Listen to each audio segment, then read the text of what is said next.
नमस्कार पेंशन धारकों, आप सभी का स्वागत करते हैं एक बार फिर से हमारे इस YouTube चैनल पर। दोस्तों ईपीएस 95 पेंशन धारकों के लिए 6-7 सालों से जो जिस बड़ी खबर का राहत का इंतजार कर रही थी, आखिरकार वह बड़ी खबर आप सभी के लिए सामने आ चुकी है।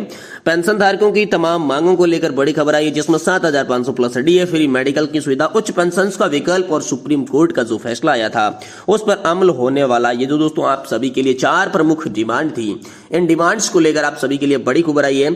साथ ही साथ दोस्तों आज की इस वीडियो में ईपीएस 95 पेंशन से जुड़े तमाम छोटे बड़े अपडेट को हम इस वीडियो के अंदर कवर करने वाले हैं। इसलिए दोस्तों आपसे निवेदन करते हैं कि आप इस वीडियो को लास्ट तक देखें, तभी आपको सारी खबर मालूम चलेगी।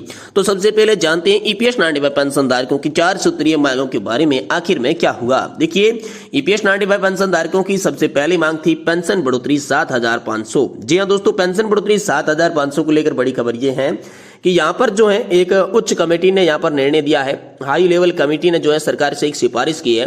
इस सिफारिश में कहा गया है कि जो पेंशन धारक है, जो ईपीएस 95 पेंशन धारक है, उन पेंशन धारकों की पेंशन बढ़ानी चाहिए और जो उनकी एक्चुअल बेसिक सैलरी है उसके यहाँ पर 40% कम से कम पेंशन उन लोगों को दी जानी चाहिए। ऐसा संशोधन करने की बात कही है, जिसके बाद यहाँ पर काफी सारे पेंशन धारकों को राहत मिल सकती है। काफी सारे पेंशन धारकों की पेंशन 7,500 रुपए हो सकती है, लेकिन यह अनुमानों के आधार पर बताया जा रहा है। जैसे इस पर कोई बड़ी खबर होगी या सरकार कोई एक्शन लेगी, क्या वास्तव में आपकी पेंशन 7,500 होगी, इसके बारे में कोई भी बड़ी अपडेट होगी, हम आपको इस चैनल के माध्यम से तुरंत देने की कोशिश करेंगे। अब चलिए जानते हैं आपकी दूसरी बड़ी मांग डीए के बारे में लेकर क्या हुआ। जी हाँ दोस्तों, तो डीए के बारे में यहाँ पर कर्मचारियों को बड़ी खुशखबरी मिल चुकी है। जी हाँ दोस्तों, यहाँ पर 42% से बढ़ाकर 46% डीए हो चुका है। जो कि पहले 42% जिन लोगों को मिल रहा था, अब उन्हें 46% मिलेगा, यानी कि 4% की बढ़ोतरी यहाँ पर कर दी जा चुकी है। तो एक तरह से ये राहत हो गई है, डीए में यहाँ पर बढ़ोतरी हो गई है। पहले जिस कर्मचारियों को 42% मिलता था, अब उन्हें 46% मिलेगा, यानी कि आपकी पेंशन के अंदर जो डीए का पैसा है वो अधिक आएगा, जुड़ के आएगा, तो आपकी पेंशन वाकई तौर पर बढ़ने वाली है। ऐसा यहाँ पर आप सभी के लिए बड़ा अपडेट है। वहीं दोस्तों बात करें वेतन सीमा को लेकर, जो सुप्रीम कोर्ट ने आदेश दिया था। सुप्रीम कोर्ट ने 4 नवंबर 2022 को एक आदेश जारी किया था, जिसमें कहा गया था कि 15,000 रुपए की सैलरी लिमिट को खत्म किया जा रहा है। अब कर्मचारियों को एक्चुअल बेसिक सैलरी के आधार पर पेंशन दी जाएगी या आने वाले समय में नई सीमा तय की जाएगी। तो नई सीमा को लेकर एक बड़ी खबर है, जिसमें यहाँ पर पेंशन धारकों की मांग रही थी कि 15,000 रुपए की जो सीमा हटाई गई थी, अब उस सीमा को बढ़ाकर 21,000 रुपए प्रति माह कर देना चाहिए। 21,000 रुपए के आधार पर जो है वो पेंशन धारकों को पेंशन वितरण करनी चाहिए। तो 21,000 रुपए पेंशन को लेकर हाल फिलहाल में एक फॉर्मूला बनाया गया। जी हाँ दोस्तों, ईपीएफओ ने नया फॉर्मूला तैयार किया है, जहां पर पहले आप सभी का गुणा 15,000 रुपए की बेसिक सैलरी लिमिट से किया जाता था। अब उसकी जगह 21,000 रुपए की सैलरी लिमिट जोड़ी जाएगी, जिससे दोस्तों वाकई तौर पर आप सभी की पेंशन में बढ़ोतरी होने वाली है। लेकिन ये पेंशन बढ़ोतरी जो है वो अलग अलग लोगों के अलग अलग सैलरी वेतन हिसाब से, अलग अलग कंट्रीब्यूशन के हिसाब से अलग अलग होने वाली है। सभी की पेंशन में अलग अलग बढ़ोतरी होगी, एक समान बढ़ोतरी किसी की पेंशन में नहीं होने वाली है। ऐसा अपडेट सामने आया है। वहीं दोस्तों बात करें अगली चौथी मांग की, तो दोस्तों यहाँ पर उच्च पेंशन का जो विकल्प था उसको लेकर यहाँ पर बड़ी खबर आई थी। साथ ही साथ जो मेडिकल भत्ता है, मेडिकल सुविधा है, उसको लेकर भी यहाँ पर बड़ी मांग कर रहे थे।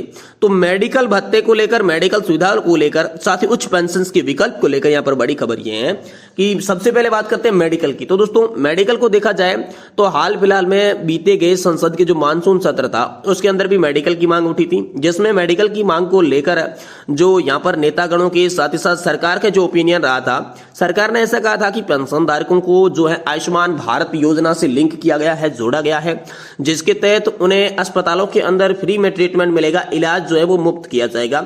लेकिन जब पेंशन धारकों की जो राय थी, पेंशन धारकों की जो लगातार डिमांड आ रही थी, वो आ रही थी कि पेंशन धारकों को जो सरकारी अस्पताल है उसमें यहाँ पर सही मायने में न्याय नहीं मिल पा रहा है, सही मायने में ट्रीटमेंट नहीं दिया जा रहा है, तो सौतेला व्यवहार पेंशन धारकों के साथ हो रहा है, ऐसा कहा गया था। तो उसके बाद में यहाँ पर जो है एक कमेटी का गठन किया था कि सर्वेक्षण करें इसके लिए कि क्या वाकई में पेंशन धारकों को इसका लाभ नहीं मिल रहा है। तो उस कमेटी की एक छोटी रिपोर्ट आई, हालांकि उस कमेटी की जो पूरी रिपोर्ट है वो भी आना बाकी है, लेकिन कमेटी के सर्वेक्षण में मुख्य पॉइंट जो सामने आया है उसमें यही मिला है कि वाकई में जो पेंशन धारक है उनको हाल फिलहाल में जो है वो मेडिकल सुविधा अच्छी नहीं मिल पाती। इसके लिए यहाँ पर सरकार को उन सिफारिश भेजी गई है उन कमेटी के द्वारा कि सरकार विशेषकर पेंशन धारकों के लिए कोई नई योजना लाए, जिसके तहत उनका बेहतर मेडिकल इलाज हो सके।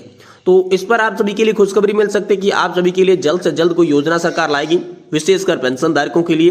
तो पेंशन धारकों को इससे बड़ा फायदा होगा, क्योंकि मेडिकल की जो बुढ़ापे में सुविधा है, तो पेंशन से जो बूढ़े होते हैं उनके लिए मेडिकल बहुत जरूरी है और मेडिकल की सुविधा आप सभी को मिलने वाली है।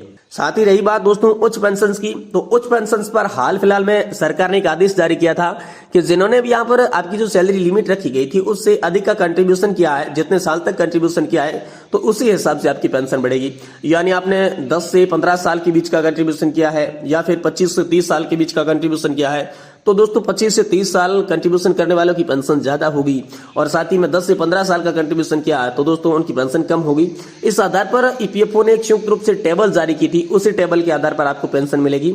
आप कमेंट करके जरूर बताएंगे तो मैं आपको बताऊंगा कि वो टेबल क्या है, आप सभी को टेबल के बारे में भी विस्तार से जानकारी दूंगा। लेकिन अगर इसी वीडियो के अंदर मैं टेबल की जानकारी देने लग गया तो दोस्तों ये वीडियो बहुत लंबा हो जाएगा, जिससे आपको महत्वपूर्ण जो जानकारी है वो नहीं मिल पाएगी। टेबल की जानकारी मैं किसी अन्य वीडियो में आप सभी को दे दूंगा।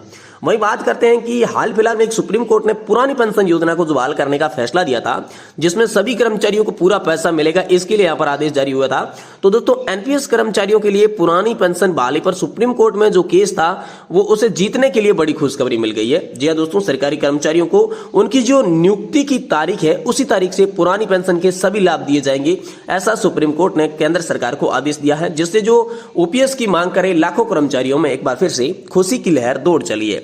साथ ही साथ नए पेंशन की बात करें तो दोस्तों नेशनल पेंशन सिस्टम में भी बदलाव को लेकर बात की जा रही है। नेशनल पेंशन सिस्टम में बदलाव किए जा रहे हैं, जिससे दोस्तों पेंशनर्स को जो है वो अधिक फायदा मिलेगा। अब दोस्तों बदलाव क्या होने वाले हैं, मुख्यतः दोस्तों दो बड़े फैसले होने वाले हैं, दो मुख्यतः बड़े बदलाव होने वाले हैं। एनपीएस के दो रूल्स है जो चेंज होने वाले हैं। तो दोस्तों एनपीएस के अंदर दो नए रूल्स हैं वो चेंज होने वाले हैं, जिससे आपको बड़ा फायदा मिल सकता है। दो रूल्स की बात की जाए तो सबसे पहला जो महत्वपूर्ण रूल्स आपके सामने निकल कर आता है वो पीएफआरडीए का है, जो कि तुरंत अकाउंट का वेरिफिकेशन को लेकर है। अकाउंट वेरिफिकेशन के लिए पेंशन धारक जो है उनको बहुत अधिक यहाँ पर जो है परेशानी देखने को मिल रही थी, जिसके कारण उसकी पेंशन का जो विड्रॉल है वो नहीं हो पाता था। उसके पीएफ खाते के अंदर जो फंड जमा है वो विड्रॉल नहीं कर पाते थे, तो अब उसकी समस्या भी सॉल्व करेगी।